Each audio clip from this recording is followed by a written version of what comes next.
Hoy voy a hablar de la lluvia en regiones terrestres tropicales, en particular monzones.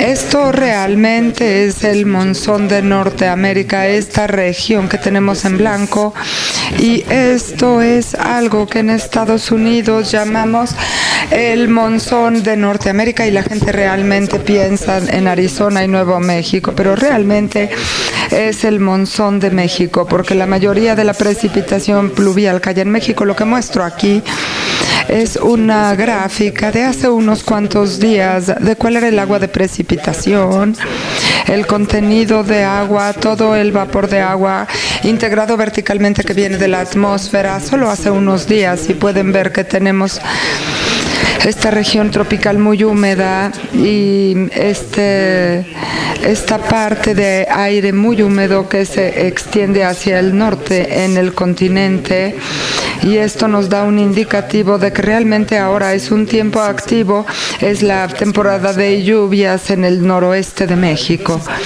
Esto es una gráfica de la climatología. La precipitación pluvial promedio durante agosto y julio sobre Norteamérica, y podemos ver de nuevo que es una zona de convergencia intertropical, es una banda tropical, y su extensión hasta aquí en la costa occidental de México. Cuando hablamos de monzones es lo que realmente queremos decir, la migración de temporalidad en la parte superior del continente. Esta región tiene su temporada de lluvias, que es muy importante en términos socioeconómicos. Cuando es muy fuerte nos puede llevar a daños severos, a muertes. Esto se dio mucho en los 80, en los 90. Esta región del noroeste de México es la región para irrigar agricultura de grano. El sector de agrícola de México es muy vulnerable a extremos de ondas de calor, precipitación excesiva, etcétera, porque no tienen buen acceso a créditos o a pólizas de seguro. Las variaciones en la precipitación de monzones ha tenido una importancia muy grande. Y esta región relativamente pequeña en esta área de por aquí, cuando lo vemos en una escala mundial, se ve pequeñita. Sin embargo, es parte de la migración de la banda de precipitación pluvial que se extiende en todo el mundo hacia un lado y hacia el otro en el Ecuador en el ciclo de temporalidad. Esta es una animación de los índices de precipitación. Podemos ir de diciembre a enero, cuando está la banda de lluvia en el hemisferio sur, y aquí tenemos el verano en el hemisferio norte, y este monzón sobre México, la temporada de lluvia sobre México, es parte de esta reorganización de temporada de toda la circulación de toda la atmósfera. Entonces es una reorganización en la escala planetaria del flujo. Y esto está vinculado, esta reorganización de la circulación planetaria. Con frecuencia lo vemos como separados en estos monzones regionales. Aquí tenemos el monzón de Norteamérica, el de Sudamérica. Aquí tenemos una temporada de lluvias en el norte de África, el Sahel, el monzón de África Occidental, y la migración aquí en la parte sur de África. Quizá tenemos lo más conocido, y quizá el monzón más intenso esté en el sur de Asia, el de la India. Y después incluso la parte norte de Australia tiene su lluvia de esta migración de temporal. Todos estos monzones regionales son parte de esta reestructura de la circulación de la atmósfera en el globo. Lo que quiero hacer en mi ponencia es realmente empezar presentándoles ideas muy sencillas para maneras modernas de pensar y entender los monzones, teorías modernas para monzones. lo cual realmente nos aleja de la idea tradicional de que el contraste entre temperatura y suelo es lo que impulsa los monzones. No es así. Estas son brisas marinas gigantes, los monzones, y esto lo voy a presentar esta teoría a ustedes y después les presentaré algunas de las implicaciones que esto pudiera presentar para la variabilidad de año a año, el día presente. Este año ha sido un año seco, más bien lluvioso, y los cambios futuros en los monzones. Pudiéramos esperar a cambios abruptos o puntos de inflexión en la caída de lluvia, y en particular cuáles son los cambios que esperaríamos ver en el próximo siglo en los monzones de Norteamérica. Empezando, esto realmente es una manera muy común de idealizar o conceptualizar la circulación de un monzón de una manera sencilla. Aquí tenemos una latitud comparada con la altitud, y aquí vemos el continente que está fuera del Ecuador. En el hemisferio sur, el hemisferio norte está aquí en julio-agosto, donde estamos justo ahora, y podemos ver que tenemos nubes formándose y agua cayendo en la rama ascendente de la circulación. Entonces el aire fluye por a través del Ecuador y desciende en el hemisferio norte. Entonces el aire caliente va hacia arriba y después se enfría, y esto es por un rango de cosas, y el vapor de agua llega a su punto de saturación, se condensa y después cae como lluvia. Ahora se van a dar cuenta que yo he tenido mucho cuidado sobre decir cuál es la causa, una cosa que con frecuencia leemos incluso hoy día en libros de texto de introducciones, que tenemos un contraste entre la temperatura y el suelo, y que esto establece una circulación térmica que nos lleva a condensación, y después el calor latente o la condensación de agua en esta nube nos da una fuente de calor adicional que impulsa toda esta circulación. Sabemos que eso no está correcto, lo hemos sabido durante muchas décadas ahora en términos de la gente que trabaja en la dinámica del clima, pero todavía hay algo que está muy difundido incluso en libros de texto y en literatura científica sobre estas circulaciones. Realmente lo que pudiéramos acordar es que fundamentalmente esto está impulsado por un contraste en la latitud de la colaboración de la onda corta a la temperatura. En el verano la Tierra recibe más calor del Sol. Esta es la latitud no gradiente en la contribución de energía. Esto es lo que lleva la circulación. Esto es una circulación energética directa, donde aquí tenemos el mayor contribución de aire, y vemos que baja cuando vemos que hay menor contribución de la energía. Y sí, dígame.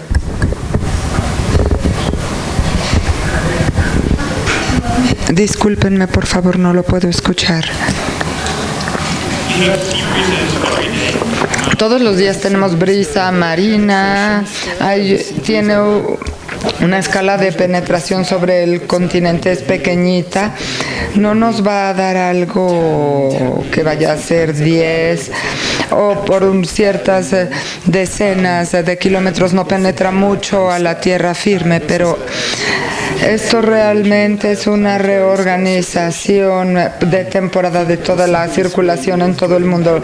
La brisa marina sí tiene que ver con el contraste de temperatura y suelo, y les voy a mostrar ahora en observación. Vemos que los monzones se hacen más débiles cuando se hace más fuerte esta relación de la temperatura-suelo. Y lo que quiero hacer es que empiecen a pensar no solamente en el contenido de energía almacenado en la temperatura, en una parcela de aire seco, sino también quiero que empiecen a pensar en un contenido total de energía. Y esta es la medición, esta H, vamos a llamarlo el contenido de energía. Es no solo lo que está almacenado en la temperatura. Cuando una parcela de aire se hace más caliente, la temperatura es más alta, y esto lo tenemos que tener con el calor específico. Es joules por kilogramo por Kelvin. Este es una aceleración gravitacional por la altura de la parcela de aire, y después tenemos un componente adicional de energía que es el calor latente, es el vapor de agua. Es este término LV. Aquí hay mucha energía almacenada en este término. El contenido total de energía también tiene un término de energía cinética. Pero esto es tan pequeño comparado con estos otros términos que típicamente lo consideramos insignificante. Y este contenido total de energía es importante porque si pensamos en lo que sucede en las nubes cúmulo, en realidad son fuente de energía. Ellos rearreglan los componentes en el cual está almacenado la energía. Toman una parcela de aire que está en la capa límite cerca del aire. Esto tiene una gran cantidad de energía si estamos en el trópico donde está húmedo. Y aquí en este término LVQ, y al aumentar el aire en las nubes cúmulo, digamos que tenemos un aire digamos como de tormenta eléctrica. Muchas de estas parcelas van a ascender, se condensará el vapor de aire, y para el momento que salgan de la nube alto en la troposfera, como 10 kilómetros más o menos, casi todo el agua estará condensada, pero al tomar una parcela de aire y levantarlo se conserva la energía. La energía tiene que ir a algún lugar y va hacia aumentar la temperatura y ayudar que la parcela se mueva a una altitud más alta. Pero aquí en el frío de la troposfera ya no queda vapor de agua, todo ha sido condensado, ya llovió, y entonces esta energía en el troposfera es igual a la energía en el troposfero inferior, pero el contenido ha sido rearreglado entre dos términos. Si tomamos una parcela de aire en cierta altitud, ahí podemos saber que su densidad, que se relaciona a la temperatura, una parcela más caliente, vemos que el aire en cierto Z estará más caliente si empezamos con más alta humedad aquí abajo o una temperatura más alta. ¿Esto tiene sentido para todos? ¿Alguien tiene una pregunta? Por favor, pueden detenerme si tienen una pregunta, por favor. Estoy totalmente abierto a recibir sus preguntas. Esto realmente es una manera moderna de pensar algunos de los problemas centrales de la dinámica de la atmósfera tropical. Es cómo entender, cómo pensar la interacción entre una escala de circulación muy grande, los patrones de viento de la planetaria y la convención del cúmulo, que es una escala muy pequeña que llega a la nube cúmulo. Pero lo que encontramos es como en la imagen previa, si aumentamos el contenido de energía, el CPT más GC más LVQ, haciéndolo más húmedo o de más alta temperatura en la superficie, en la troposfera superior será equivalente a aumentar la temperatura, porque en la troposfera superior tenemos muy poco vapor de agua, entonces no podemos mover el contenido de energía cambiando el contenido de vapor de agua, porque ahí está muy seco.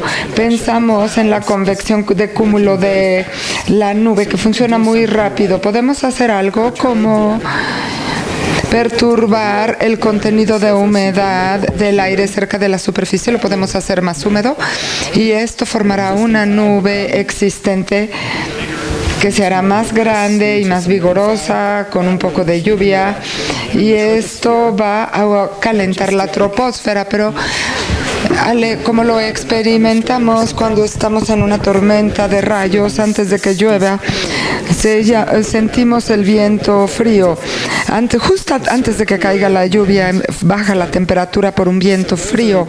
Estos son las corrientes descendentes. Cuando hay más humedad, el área más baja llega a la capa límite y lo mezcla con lo que previamente era humedad y aire caliente. Todo lo que hacen las nubes están mezclando en la vertical la energía, el aire que ha estado muy caliente y húmedo se vuelve un poco más seco y el estado final con el que terminamos es un poco más caliente en la capa límite y un poco más caliente hacia la troposfera. Y lo que... Dígame. Bueno, empezamos poniendo una anomalía grande de humedad ahí que calienta la troposfera, pero algo del aire es más seco, se mueve hacia abajo y mueve la anomalía inicial parcialmente, pero no te lleva al lugar inicial porque si pones mucha energía, la convección la mezcla en la vertical y al final tienes energía que es homogeneizada en la vertical.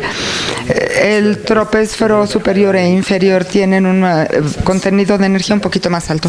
¿Tiene sentido? Bueno, esto es el punto básico, el postulado básico de esta idea de que la convección es un proceso rápido, casi siempre está en equilibrio, mantiene la capa límite en equilibrio con la temperatura de la troposfera o el contenido de energía en equilibrio con la temperatura de la troposfera.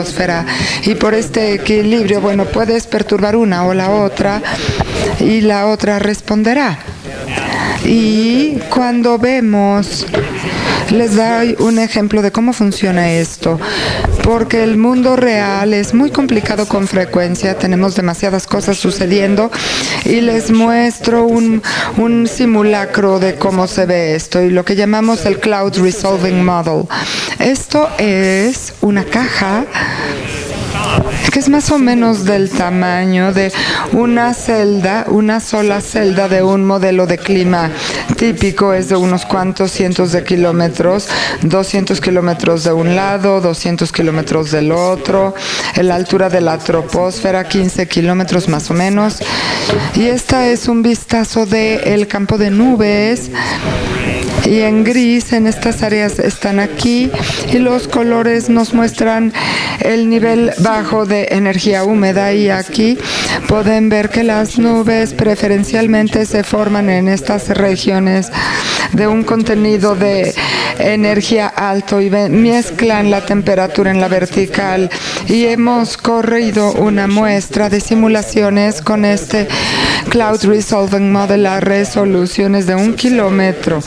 Muchas órdenes de magnitud finalmente encuentran una resolución en un Cloud Resolving Model y perturbamos el estado para obtener diferentes contenidos de energía cerca de la superficie y lo perturbamos cambiando el albedo, la elevación de la superficie, y lo graficamos con promedios de tiempo de unos cuantos meses. Cada punto aquí representa un promedio en el eje horizontal y la temperatura del troposfero superior en el eje vertical.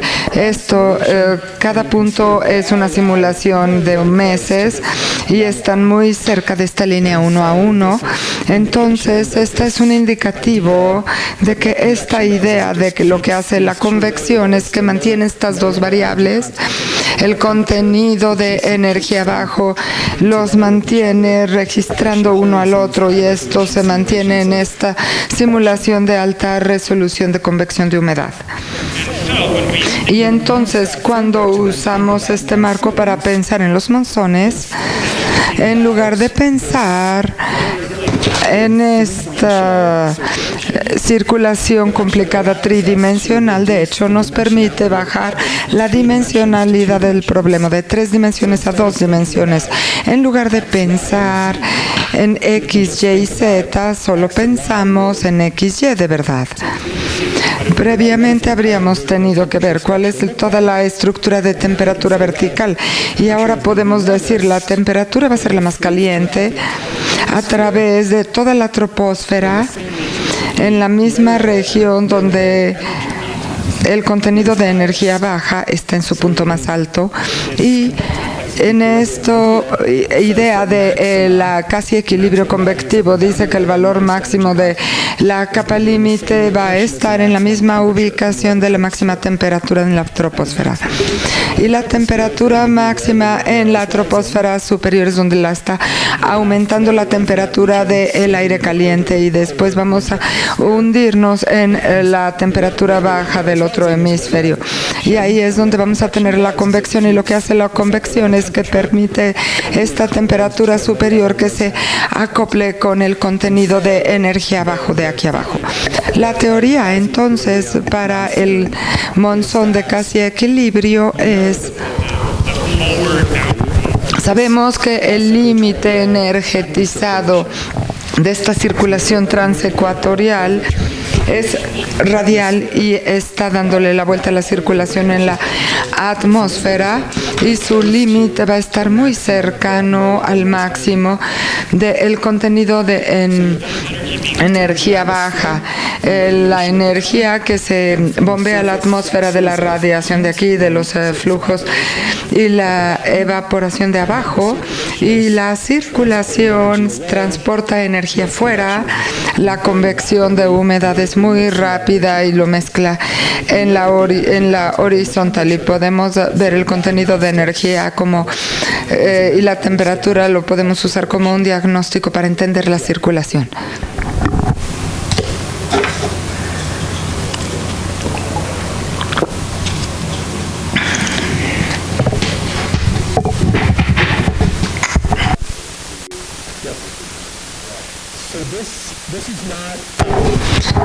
Esto no es un equilibrio. Las simulaciones que les mostré antes, estas eran el equilibrio radioconvectivo, pero si aquí tomamos esta idea del equilibrio y la generalizamos, entonces es una dinámica convectiva en el modelo.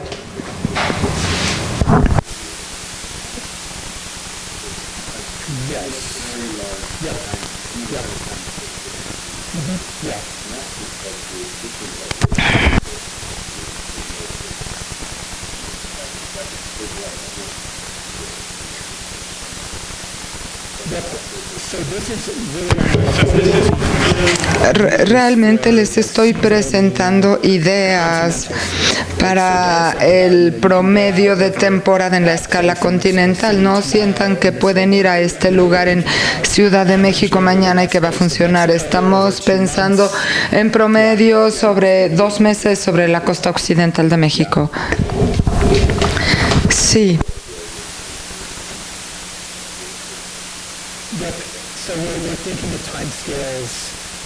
Estamos pensando en escalas de tiempo donde podemos hacer un promedio. Estamos pensando por lo menos semanas, si no es que un mes o más. Si les muestro este diagrama con datos diarios, se vuelve muy ruidoso porque estamos aquí haciendo un promedio de un mes o 2.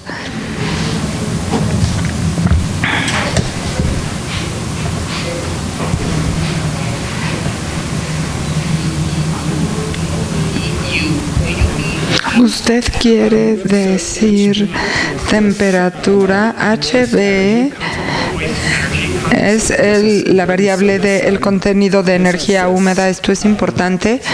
Es esto.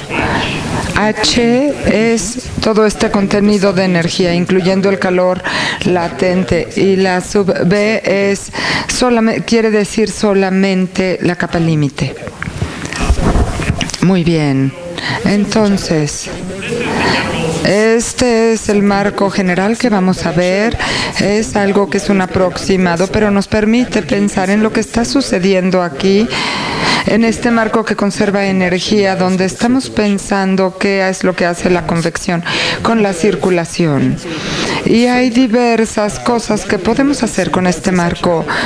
Podemos ver si esto realmente sostiene las observaciones. Tenemos la temperatura máxima del nivel superior en niveles donde tenemos el nivel más bajo de contenido de energía. Esta es la climatología para julio, para todo el hemisferio norte. El bajo nivel de energía se muestra en colores. La temperatura del nivel superior se muestra en los contornos negros y podemos ver que el máximo en ambas cantidades está aquí en la región del sur de Asia. El máximo nivel de humedad es un aire que se extiende en el norte de la India y la temperatura del nivel superior es la máxima aquí. Esto realmente es el monzón del sur de Asia, que es el máximo de la temperatura del mundo durante julio, pero se extiende por la mitad del planeta. Es un monzón de alta escala. La temperatura tiene alta escala planetaria. Y esto afecta a toda la troposfera. El monzón de Norteamérica es mucho más débil, pero podemos ver este nivel de baja energía que abraza a la costa de México y también tenemos alto contenido de energía, aire húmedo y caliente sobre el mar Caribe, y esto causanos un máximo verdadero en este campo, sino más bien como una onda que deforma la temperatura, y esto se pierde cuando llega a la parte de tierra continental. Y cuando vemos esto en mayor resolución, esta es la misma cantidad, la temperatura de alta se muestra en verde, el nivel más bajo de energía húmeda se muestra en colores, y realmente aquí podemos ver que el monzón de Norteamérica, al igual que la precipitación pluvial, se extendió en esta lengua a lo largo de la costa, y la energía más baja está por acá. Esto se comporta de esta manera con esta esquemática sencilla, con el máximo de precipitación muy bien alineada con el contenido de energía.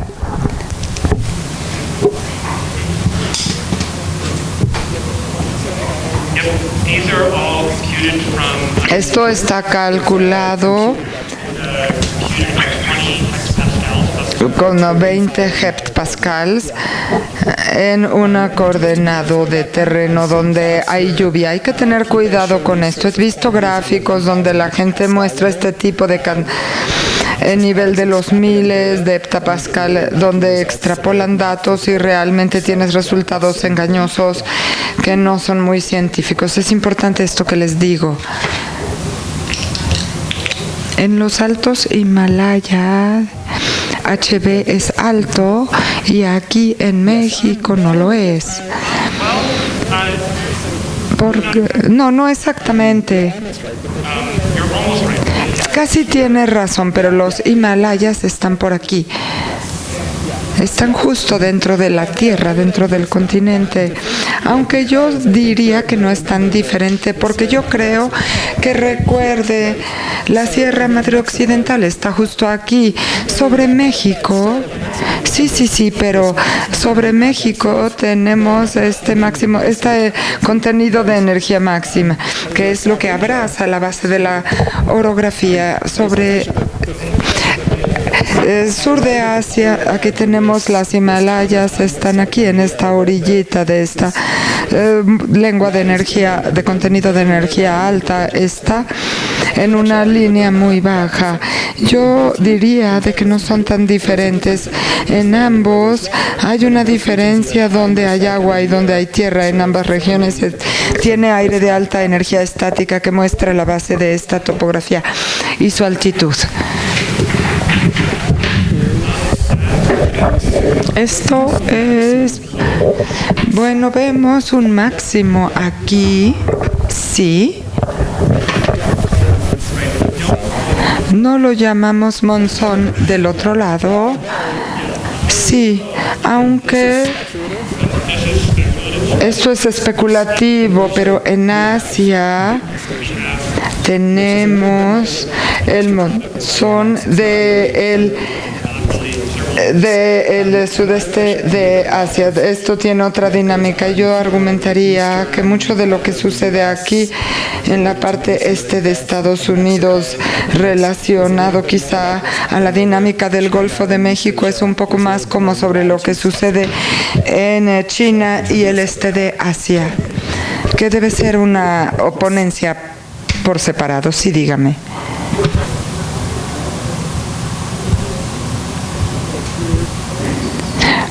El monzón usualmente ocurre en un golfo, en el Golfo de Bengala, en el Golfo de México. Usualmente ocurre en golfos. El golfo, la bahía de Bengala está aquí y el máximo de precipitación. Otro golfo es entre China y Vietnam. Ahí hay otro monzón y otro monzón entre el Golfo de California y México. Excepto por el hecho de que el monzón africano es el máximo de energía húmeda que se pone, y eso también se da en Sudamérica durante el verano austral. El máximo de energía está cuadradamente sobre las selvas de Sudamérica. Entonces, este comportamiento es una característica de escala para hablar de la circulación planetaria. Hay una cosa que yo quisiera señalar en la última parte de mi charla, y hablaré de la proyección del modelo de clima mundial respecto a lo que va a pasar por aquí en el próximo siglo. Este recuadro azul es del tamaño de una sola celda en un modelo de clima. Estos son 2 grados de latitud por longitud. Si quieren resolver este tipo de escala fina de característica de energía húmeda o el Golfo de California, realmente tendrán que usar modelos de muy alta resolución. Entonces vamos ahora moviéndonos hacia esta área donde pudiéramos decir algo sobre la variabilidad y cambio climático, pero con muchos de los modelos que hemos desarrollado en las últimas décadas realmente no eran tan adecuados para realizar esta tarea. Vamos ahora a hablar de las implicaciones. ¿Qué podemos hacer con este marco? Bueno, podemos pensar en la variabilidad de año a año. ¿Qué es? ¿Cómo se ve un año de monzones fuertes donde el suelo se calienta más? No, es justo lo contrario. Esto es un compuesto estadístico. Es energía húmeda, promedio de precipitación pluvial sobre la Tierra, y podemos ver que esto nos da una reconstrucción de cómo puede verse el campo de energía baja durante un año de monzones fuertes, y también podemos ver que la energía húmeda está muy elevada sobre el norte de México, aquí indicando que el contraste de tierra-mar está aumentando durante años de monzones fuertes. Esto no se debe a que la tierra se esté calentando más, sino es lo que se hace con temperatura en lugar de tener la energía húmeda. Entonces la mayor parte, vemos aquí el contraste de temperatura y suelo ha bajado durante años de monzones fuertes. La manera que tenemos mayor contenido de energía es porque la humedad es más alta, y es más lo suficientemente alta, no en un sentido neutral energético, sino la reducción de energía en el componente de temperatura es más que compensado por el aumento en la energía en el componente de calor latente, y ahí podemos preguntar qué es lo que esto causa. Es una pregunta abierta que no necesariamente responderé aquí, pero sin embargo es poderoso saber que podemos pensar en la variabilidad de un año a otro viendo el contraste de temperatura, y esto es algo que se sostiene universalmente en las regiones de monzón monzón. Les puedo mostrar esto para África, América del Sur, América del Norte, África, Australia. Este es otro ejemplo para la parte del sur de Asia. Y aquí podemos ver que en India, durante años de monzones fuertes, el sur de India es más frío y Pakistán se hace más caliente. Las cosas se hacen más complicadas y es difícil entender lo que está sucediendo aquí.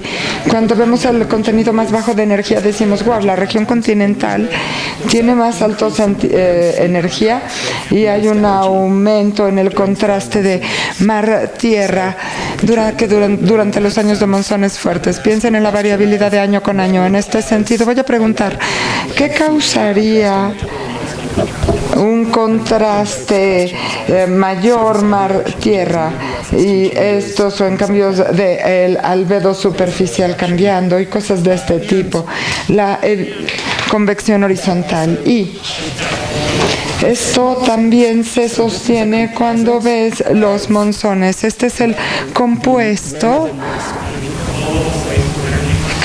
cómo se ve la energía baja y húmeda con un comienzo tardío del monzón en años en que está seco, más seco que lo normal, y llega más temprano la temporada de verano. En esta región del monzón de Norteamérica tenemos una región muy amplia donde hay un bajo contenido de energía húmeda y se eleva más que lo usual en esta región de alta latitud, pero en general el contraste mar-tierra, el máximo de humedad se reduce. Y a veces esto demora el comienzo del monzón. Y aquí podemos ver la variabilidad intraanual y vamos a ver cómo funciona este marco. ¿Qué va a suceder con los monzones en el futuro? De esto trata la parte final de mi charla. Y lo puse en 2 puntos. Queremos saber cómo va a cambiar la lluvia de monzones en el próximo siglo. Vemos que se está calentando la temperatura, cómo afecta esto a la lluvia y a la circulación de los monzones. Quizá no lo sepan, pero ha habido diversos artículos publicados en revistas importantes, PNAS, que han argumentado que una vez que hay un forzamiento antropogénico, CO2 o emisiones de aerosol, una vez que llegan a un umbral crítico, la lluvia de monzón se va a detener y vamos a transicionar de un estado húmedo a uno muy seco. Esto se llama la idea del punto de inflexión y esto va a cambiar gradualmente. Vamos a llegar a algún umbral y después vamos abruptamente a cambiar a otro estado.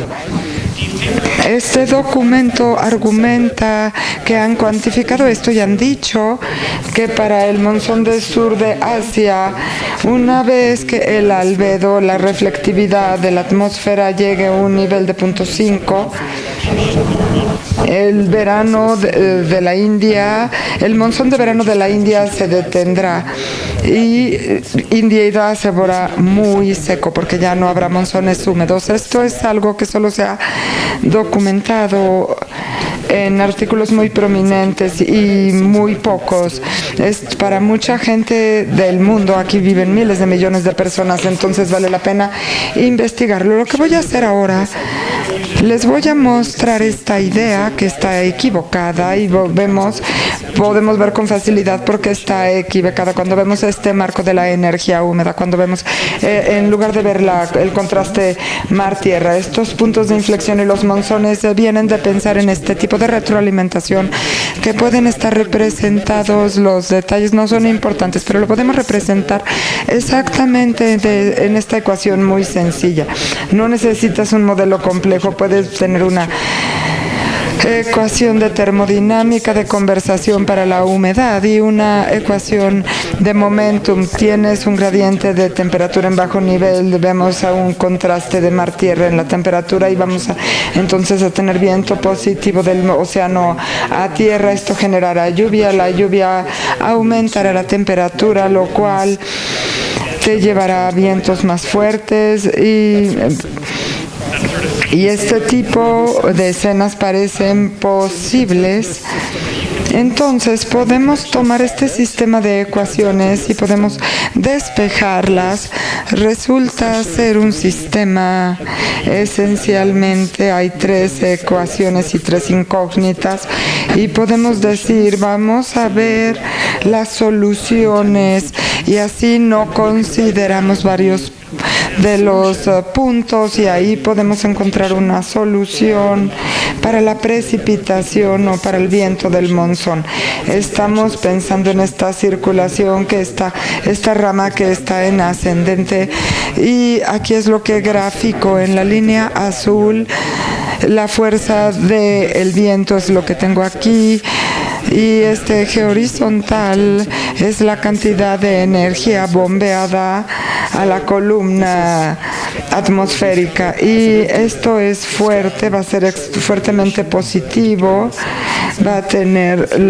se van a absorber rayos radiactivos durante el verano, y si estamos reduciendo la cantidad de radiación solar, aumentando la reflectividad de la atmósfera, poniendo más aerosoles de sulfato, más contaminación del aire, entonces vamos a movernos hacia la izquierda en esta curva, y según esta teoría, en la imagen previa la lluvia va a decrecer aquí hasta que lleguemos a este punto muy especial aquí.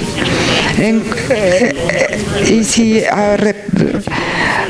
sobrepasamos este punto, ya no habrá circulación, el monzón se cierra y se desvanece. La gente llama esto un punto de bifurcación.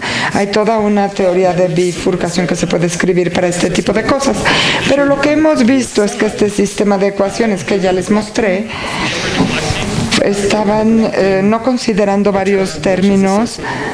Un término relacionado con el aire ascendente, esta W es movimiento vertical, esta masa es la estratificación de la temperatura o cuánto aire se enfría al irse hacia arriba, y también hay un término de estratificación de la humedad. Y lo que podemos hacer es, si tomamos estas 2 ecuaciones, las de temperatura, la multiplicamos por calor específico, la ecuación de temperatura multiplicado por el término LV, tenemos una ecuación de conservación para toda la humedad. Esto ya se los había dicho, y en teorías previas no estaban considerando un término muy importante, y cuando ponemos este término de regreso obtenemos este nuevo sistema o nueva solución, que al reducir la energía que estás absorbiendo en el continente en verano, la precipitación pluvial baja, pero baja suavemente hasta que llegas a 0, y ahí te permaneces seco, no llegas a un punto donde vamos de 6 milímetros por día en verano hasta 0, no hay un punto de influxión o un punto de dejar de llegar a 0. Podemos preguntarnos, bueno, sí, dígame.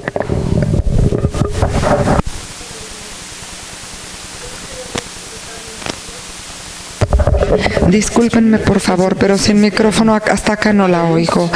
Bueno, esto ha sido propuesto o hablado para el monzón del sur de Asia. El modelo está tan simplificado que creo que este pudiera ser cualquier monzón.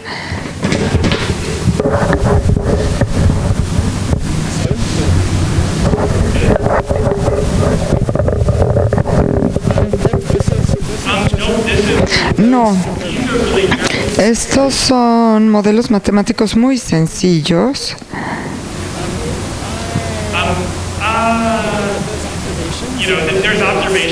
Hay observaciones y tratamos de mostrar un sistema matemático tan sencillo como este. Puede haber mucho debate sobre qué tan cerca está el modelo de la realidad. Siempre tenemos debates así, pero esto me lleva a mi próxima imagen que quizás responda a su pregunta. Si vemos un modelo mucho más sofisticado, que tiene mucho más realismo y tratamos de conectarnos a estos modelos matemáticos sencillos a un modelo más realista. Vamos a ir a un modelo de clima. Podemos tener evidencia de este punto de inflexión en un modelo realista y aquí lo podemos conectar a una región en particular. Lo hemos hecho no para el monzón de Norteamérica porque el debate realmente era más en el contexto el del sur de Asia, pero es un debate de que va a haber implicaciones para cualquier monzón si se ve que el punto de inflexión es correcto, es el verdadero.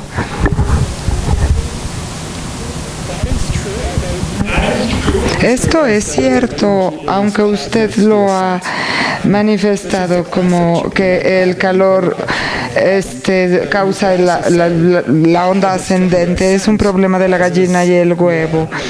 Entonces, eso es cierto, pero lo que este marco de casi equilibrio nos muestra es que si creas una anomalía de calor latente, esta anomalía va a durar 2 o 3 días y la anomalía descendente dura 2 o 3 días y la cantidad importante es que la energía que estás bombeando a la columna de la atmósfera, ahí puedes ver el contenido de energía húmeda en la columna. No pienses en que la liberación de calor latente es positivo, sino es más bien como puedes ver como el eje de mi auto está dando vuelta, entonces esto causa que el carro avance, no, sino la combustión que causa el motor. Esto es lo que hace que tu carro vaya hacia adelante. La convección es una homogeneización de energía muy rápida y no seca la circulación planetaria. No necesariamente, no. Y le puedo mostrar diferentes simulaciones de nube. Si pones una anomalía de humedad, estás creando una anomalía de calor latente y habrá una retroalimentación positiva que durará 2 o 3 días y después se desvanecerá. Si hay una retroalimentación positiva, te da 2 o 3 días, pero no va a crear lluvia. Esto es un argumento teórico muy sencillo si lo vemos en un modelo más realista y más complejo que tenga un contraste mar-tierra y la parametrización de mar-tierra. Vemos evidencia para este tipo de respuestas de los umbrales y las retroalimentaciones. Hemos tomado el modelo de clima con una alta resolución de 1 grado y lo hemos sometido a forzamientos muy diversos. Esta no es una simulación de clientes, sino es una muestra de simulaciones donde hemos hecho una simulación con CO2 en 1/4 del valor. 16 veces lo que es hoy. Nunca vamos a ver este cambio de CO2 tan grande debido a causas antropogénicas y tenemos entre medio diversos CO2. Hemos hecho simulaciones donde hemos perturbado las emisiones antropogénicas de aerosoles de carbón negro y de aerosoles de sulfato, llegando a emisiones mucho más altas, variando el albedo de la superficie. Aquí tengo una gráfica de síntesis, ver cómo cambia fuertemente el patrón de los monzones en respuesta a estos forzamientos. Es un ejemplo de los cambios climáticos que vemos con uno de estos forzamientos. CO2, 16 veces lo que es hoy menos. El valor, lo que tienes es la lluvia con anomalía. Cuando aumentas drásticamente el CO2, este es el monzón. Y aquí vemos que esta es una anomalía positiva y tenemos mucha más lluvia, llegamos hacia 10, 15 milímetros por día, mucha más lluvia en esta región del sudeste de Asia en respuesta a estos forzamientos grandes. Y el promedio de lluvia aparece aquí. Vamos a graficarlo para mostrar cómo la bitácora 2 del factor. Vemos el CO2, les voy a mostrar la lluvia del monzón o la fuerza de circulación del monzón y vamos a ver. Vemos valores donde de pronto bajemos a cero, vemos funciones de detenerse de paro, vemos puntos de inflexión. Al aumentar la concentración de CO2 hay un poco de curva, pero hay un aumento en el índice de lluvia y la fuerza de circulación del monzón va bajando, y cuando vemos lo que sucede y hacemos estos cambios importantes en las emisiones de aerosol, de carbón negro y de sulfatos, los cambios son bastante ligeros. Las bajas de 5% en respuesta a aumentos muy grandes de emisiones de sulfato de aerosol. Obtenemos el cambio más grande cuando tenemos un aumento en el albedo de superficie en el sur de Asia. Aumentamos el albedo de 0, absorbemos toda la radiación incidental a 1 y esto es muy artificial, pero lo podemos pensar como cambio muy grande en el uso de suelo, y podemos ver que la precipitación pluvial baja mucho, pero es una reducción lineal y no está nada más repentinamente llegando a cero cuando llega a un cierto umbral. Esta es evidencia de que lo que les mostré ya se sostiene en un modelo más complicado. Ahora voy a finalizar hablando de usar un modelo de clima realista y usar estas ideas de humedad para entender lo que sucede en las simulaciones en la precipitación por monzón en América del Norte. Bueno, entonces yo voy a volver a esta cita, proyecciones del panel intergubernamental sobre cambio climático, y básicamente lo más avant-garde, es muy difícil simular cualquier monzón de Norteamérica debido a la resolución horizontal de un modelo. Las celdas del modelo son tan grandes que no se puede resolver el Golfo de California. Esto tiene que ver con el nivel de contenido de energía, porque la resolución es muy grande. Ha sido difícil simular muchos de los fenómenos relacionados con el monzón de Norteamérica, y como resultado las señales de cambios en precipitación en el próximo ciclo tiene que ver con las emociones de gas invernadero. No es muy consistente, incluso en escenarios donde tenemos los cambios más grandes en el futuro por gases invernadero. Tenemos este problema que los modelos de clima se han usado para estudiar esta región de monzón de Norteamérica, porque no son muy buenas herramientas para estudiar el problema, y aquí es realmente trabajo de Salvatore Pascal en GFDL en Princeton. Usamos alta resolución, 0.5 grados, y todavía más aplicamos flujos de calor sensible, latente, salinidad, para corregir cualquier sesgo que el modelo pudiera tener. Esto nos regresa a la era de modelo de clima, donde tenían correcciones de flujo, pero esto se ha hecho aquí porque, para decir, bueno, aunque nos estamos alejando de estas correcciones de flujo, es algo bueno. Si estamos viendo este fenómeno de 5 escalas, quizás sea importante que reducir el sesgo de temperatura mar-tierra y luego después volver a ello. Y podemos ver que este modelo de alta resolución con muy poco sesgo SST hace un buen trabajo de simular esta estructura fina, de fina estructura de lluvia en el monzón de Norteamérica.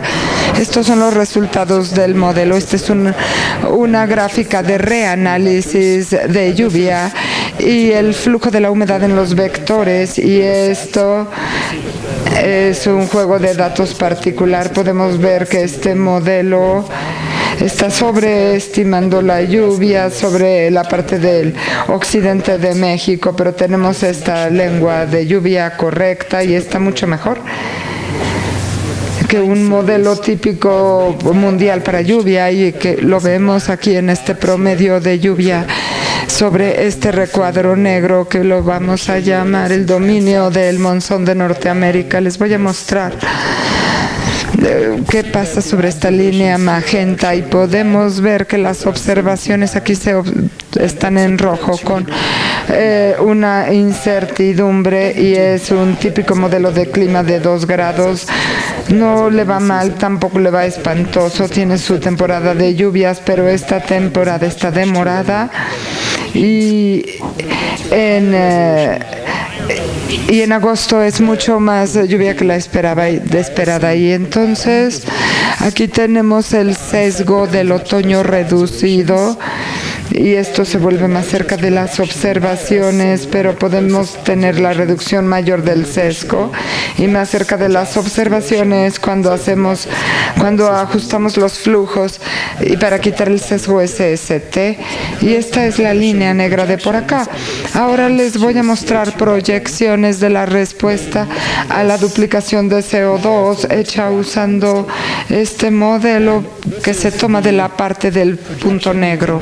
Y esta es la proyección usando este modelo de corrección del sesgo, y este es el cambio fraccional en la precipitación en los siguientes 100 años causado por una duplicación de la concentración de CO2, y podemos ver que el rojo es seco y lo azul es la humedad.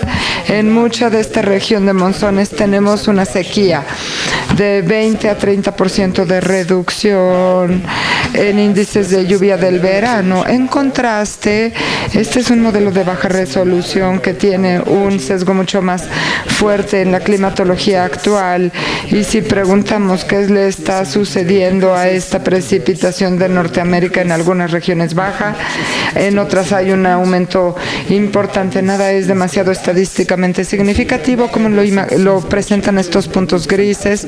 Hay cambios de temporada, quizá diferentes partes de la temporada, pero una posibilidad, realmente este no es un argumento, solo estamos mostrando, cuando ves esta región con un modelo de alta resolución que tiene un muy buen simulacro del tiempo presente, tenemos una sequía, y es algo que nos debiera inquietar. ¿Por qué estamos en sequía? Bueno, debido a que la atmósfera se está volviendo más convectivamente estable, y podemos pensar de la flotabilidad de la parcela de aire. La flotabilidad del aire, ¿cuánta fuerza tendrá para ir hacia arriba en las nubes de cúmulo? Y esto es igual a la diferencia entre este contenido de energía de humedad en los niveles bajos y la medida de la temperatura del nivel alto. Si graficamos como una función de latitud y altitud el cambio de flotabilidad en esta hoja de colores, vemos que hay una región muy grande donde tenemos estos colores naranja y rojos, y esta es en Sierra Madre, y ahí tenemos una región muy grande en el Golfo de California y en la región noroeste de Sierra Madre, donde el aire es menos flotable. Y podemos pensar esto como debido al hecho de que la temperatura del nivel superior está elevándose más que la energía de contenido húmedo. ¿Por qué tenemos este calentamiento en el nivel superior? Dándose más que en relación al aumento de humedad del nivel bajo. Lo que Salvatore hizo fue hacer una integración de modelos adicionales donde desglosó los diferentes componentes que tienen este clima forzado, y aquí podemos tener la temperatura como constante y duplicar el CO2. Esto nos da un aumento muy leve de lluvia, y si mantenemos constante el CO2 pero uniformemente aumentamos en 2 Kelvin la temperatura de mar, tenemos una reducción de lluvia en la Tierra, y esto se debe aunque sea más alta la temperatura superficial del agua, nos lleva más calentamiento del océano, y sobre el océano aumentamos el contenido de humedad y esto aumenta la temperatura superior en el océano en cuasi equilibrio, y esta señal de temperatura se expande en la troposfera, y esto que hace que la troposfera sea más convectivamente estable. Y cuando ambos duplican el CO2 y aumentan el SST, estos dos se suman de manera lineal y producen esta barra azul. Y cuando consideramos el efecto no solamente de un calentamiento SST, sino que la temperatura del océano cambia en su patrón. Algunas partes del océano se calientan más que otras, y vemos que estos cambios en los patrones de la temperatura superficial del agua también son importantes, y en conjunto nos dan la respuesta del modelo completo, que es la línea amarilla de acá, y la parte central de esta simulación es que los cambios remotos en la temperatura superficial del mar son muy importantes y tienen un efecto del CO2 en la superficie de la Tierra. Es pequeño y produce solo una pequeña aumento en la caída de lluvia.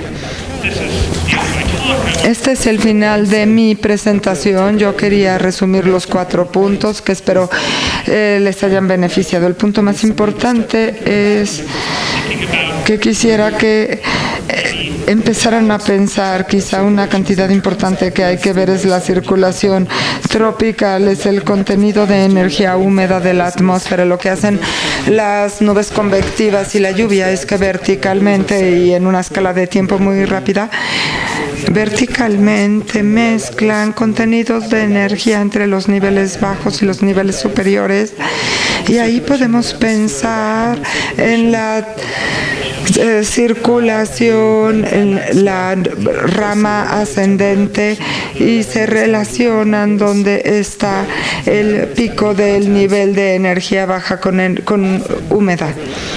Y con frecuencia en la Tierra esto está en la dirección opuesta a lo que hace la temperatura superficial. Tienes un contenido más alto de energía húmeda cuando tienes una temperatura más baja mar-tierra. Esto te da una idea del comienzo de los monzones, de la intervariabilidad de los monzones, y pensando en el marco te permite llegar a diferentes respuestas cuando llegas a sistemas que se pueden usar para predecir punto de inflexión en los monzones, y te permite entender la respuesta de convección, qué tan estable es la troposfera ante la convección, y por qué en un modelo de alta resolución de clima tendrá una proyección de que los monzones se secarán en esta región de Norteamérica. Eso es todo, y me daría mucho gusto que me hicieran más preguntas.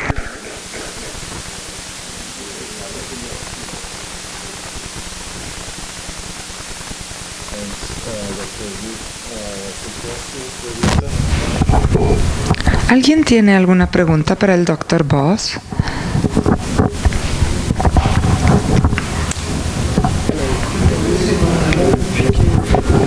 Hola, Will. Muchas gracias por venir a darnos tan buena presentación. Espero, como ya dije ayer a Anne-Marie de Francia, espero que te guste nuestra universidad. Podemos ver que las áreas más pobladas en el mundo son las mismas áreas de los monzones. Entonces, ¿crees que esto se relacione la población y los monzones? Una teoría es que dijiste que el albedo sube, la insolación baja, y esto pudiera reducir o cancelar los monzones. Y esto sería un daño masivo para estas áreas. Antes que nada, la primera parte de tu pregunta. Yo no soy demógrafo, entonces realmente no tengo mucho conocimiento sobre qué llevó a tener esta densidad poblacional y que sea lo que es ahorita. Pero es cierto. Las circulaciones de monzones llevan lluvia a miles de millones de personas, quizá 4.000 millones de personas en el planeta si consideras África, Asia, América del Norte, América del Sur. Y no hay mucha gente que vive en el norte de Australia. Pero bueno, estas variaciones en caída de lluvia por monzones es importantísima. La segunda parte de tu pregunta es si es importante el cambio de albedo. Sí, son muy importantes, potencialmente muy importantes, y esto realmente es lo que estaba atrás de este tipo de simulaciones que hicimos, porque cuando pones sulfato SO4 en la atmósfera, el sulfato es un aerosol muy reflectivo, y sobre Asia ha habido un gran aumento de emisiones de sulfato en las últimas décadas. Entonces, el albedo superior ha respondido a estas emisiones de aerosoles. Ha habido muchos estudios de reducciones de lluvia en el centro de la India debido a aerosoles antropogénicos. Estas reducciones están en el orden de 5 a 10%. Y esto es muy consistente con los datos que les mostré. Los cambios de CO2 que vamos a ver quizá es duplicar el CO2 de este punto a este, pero en términos de forzamientos antropogénicos el CO2 puede moverse de aquí. Y esto es lo que tenemos de la era preindustrial a esta parte de la curva. Pero también no creo que los aerosoles te lleven a cero, por lo menos a partir de este tipo de evidencia. Entonces no tenemos que preocuparnos, no hay mucho motivo de preocupación. La variabilidad interanual de la lluvia en área es más o menos 10%. Es un año seco con muchas ondas de calor, mucha gente muere, el 9% de la lluvia común. Cambios relativamente pequeños en estas curvas pudieran tener grandísimos efectos socioeconómicos, y ni siquiera estamos hablando de extremos, estamos hablando de la lluvia de temporada.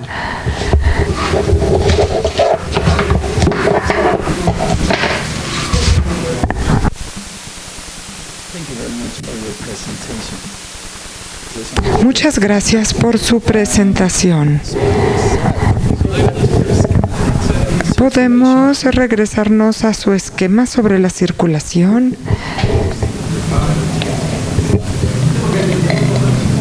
Quizás sea mejor ir a la última. No, voy a buscarle la grande. Más o menos esto resume la manera en que lo veo. Para mí, esta es la célula, y cuando pienso en monzones no es mi área de conocimiento, pienso más bien en la Tierra. Este es un punto que me estoy perdiendo en esta imagen. Si vemos la región de monzones de Norteamérica, vemos esta lengua de altos niveles de humedad, y lo mismo sucede en la India, al sur de los Himalayas. ¿Cómo cubrimos este hecho que para mí es fundamental para los monzones? Para mí los monzones son relevantes teóricamente, porque además de este esquema con el que estoy totalmente de acuerdo, tenemos esta reestructuración de lo que habríamos esperado con contrastes causados por tierra. En cuanto a la ilustración previa, yo nunca pensé en los monzones como una gran brisa marina. Yo nunca lo diría, es el contraste mar-tierra, pero sí veo valor en considerar estos contrastes sobre cómo responden el mar y la tierra a obtener este tipo de circulaciones, que es precisamente lo que creo que me estoy perdiendo. Cuando vemos el desarrollo de patrones en México, en presión, superficie, parecen organizarse en la línea alrededor de la costa, y esto se relacione con contrastes en temperatura, aunque no sea una brisa marina. Déjeme responder algunas de sus preguntas, porque si no se me van a olvidar. Discúlpeme usted. La superficie de la Tierra es muy importante, pero mi punto fue que una manera de ver los monzones de manera tradicional es que la superficie de la Tierra se calienta, y la convección de alguna manera te puede llevar por toda la temporada de verano. Si ves el contenido de energía húmeda y todo lo que hace la convección es que rápidamente lo mezcla en la vertical, tenemos que decir, bueno, si yo bombeo más energía en la atmósfera aquí por la Tierra, voy a tener convección para mezclarlo, y la circulación se lo va a alejar de la superficie de la Tierra, pero tengo que seguir bombeando energía para mantener esta circulación termalmente dirigida, y esto es lo que yo estoy argumentando, pero no les he mostrado todo el presupuesto energético porque hay un separado entero. Una vez que conozcas la energía húmeda, tengo otra charla sobre el presupuesto energético verticalmente integrado, las fuentes y bajas de energía dentro de la columna. En la Tierra, la superficie de la Tierra es más largo que 5 días. La superficie de la Tierra, cualquier radiación que recibe tiene que regresar a la atmósfera. El océano es enorme, tiene gran capacidad de calentamiento. El océano llega el verano, empiezas a bombear energía radiada. En el hemisferio sur, la superficie de la Tierra absorbe algo de este calor rápidamente, lo emite de vuelta a la atmósfera, y la atmósfera está caliente. Hay una fuente de calor.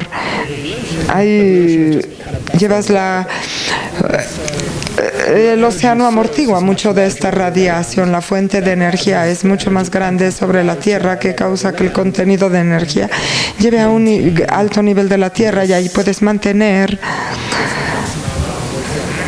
este máximo de contenido de energía húmeda en Tierra. Y esto me regresa a mi esquema. Básicamente mantienes el máximo de energía húmeda continuamente bombeando energía hacia la atmósfera en términos de radiación. Si quitaras la Tierra, este máximo se quedaría cerca del Ecuador. La gente ha hecho simulación de modelos donde hacen que el océano sea muy delgado, y puedes tener un máximo de energía húmeda fuera del Ecuador sin tierra, porque en el mundo real no tenemos un océano, sino tenemos una superficie de tierra y la superficie del mar. No sé si respondí a su pregunta. Más o menos, porque yo también pensaría que el transporte sería fundamental en altos niveles, pues de alta humedad. Por ejemplo, en el monzón de Norteamérica lo necesitaríamos. Creo que el problema es, y yo ya iba a llegar a este punto, pensar a que una vez que tengas esta circulación establecida, porque tú estabas ahora hablando como qué es lo que lo causa, pero yo lo veo realmente, porque ves la temperatura sobre tierra y es más bajo en los monzones muy fuertes, pero ahí es donde tienes todo esto sucediendo. Lo que sucede primero, ¿qué lo establece primero? Cómo este transporte de humedad del océano a tierra tiene una función, y yo creo que yo iba hacia eso para ver cómo se establece, porque si no, bueno, una precaución que yo te daría es no quedarte demasiado colgado en los detalles de las escalas de tiempo de los procesos de transporte cuando promedias un mes, o así piensas en el comportamiento de temporada del sistema. Mucho de estos tiene muchas cancelaciones y compensaciones puedes llegar muy lejos con algunas partes de la atmósfera. Si piensas de partes de la atmósfera, puedes llegar con la difusión del aproximado, lo cual te elimina muchos de los detalles basura y hasta cierto punto te quita, pero te muestra que muchas veces estos detalles del transporte pueden ser engañosos. Pero quizá voy a cerrar tu pregunta diciendo, tienes muchas razones, lo que llamamos un marco de diagnóstico. El de pronóstico sería, dame la fuente de energía y te daré la circulación. El problema con esto es que sabemos que las fuentes de energías es el sol. En el verano del hemisferio norte, en el solsticio, el pico solar está muy cerca del polo norte. ¿Por qué no estos máximos se mueven hacia el polo? Porque el océano amortigua mucho, hay el albedo, alto albedo, alta latitud, y contrarrestando esto hay retroalimentaciones amplias. Estás bombeando energía, pero hay un efecto de gas invernadero.